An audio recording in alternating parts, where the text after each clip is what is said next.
Good evening. Now this is a special request.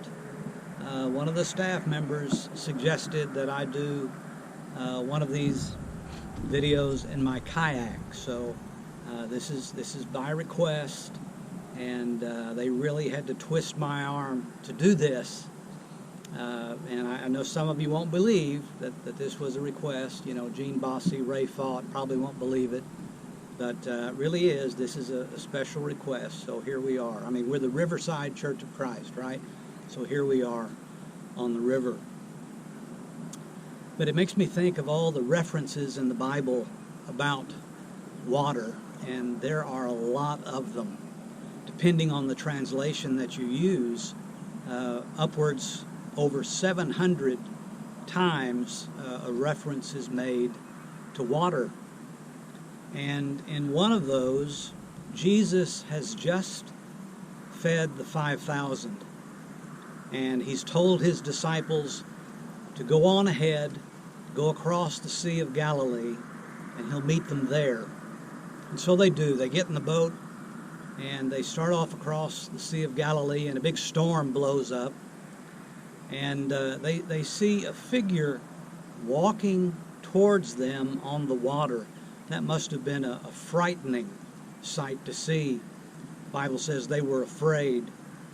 But then Jesus says to them, "Take heart, it is I, do not be afraid."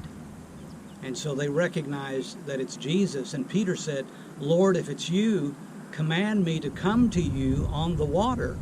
And Jesus says, "Come on." And so Peter steps out onto the water. And that had to be just an unbelievable experience for Peter.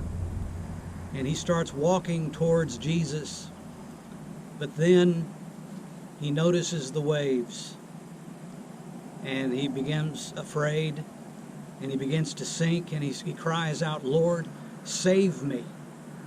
And Jesus then reaches out his hand and grabs Peter and pulls him to safety.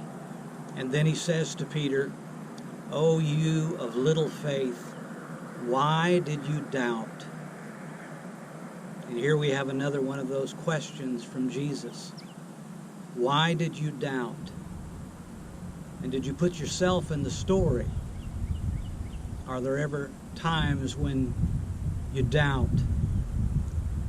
We may be in one of those times right now. We're kind of in a storm ourselves, and we may feel a little concern, but it's important, especially in times like these, that we keep our focus on Jesus. He is the master of the storm, and he will enable you to rise above it. So keep your focus on him. May the Lord make his face to shine upon you and be gracious to you. Have a good evening.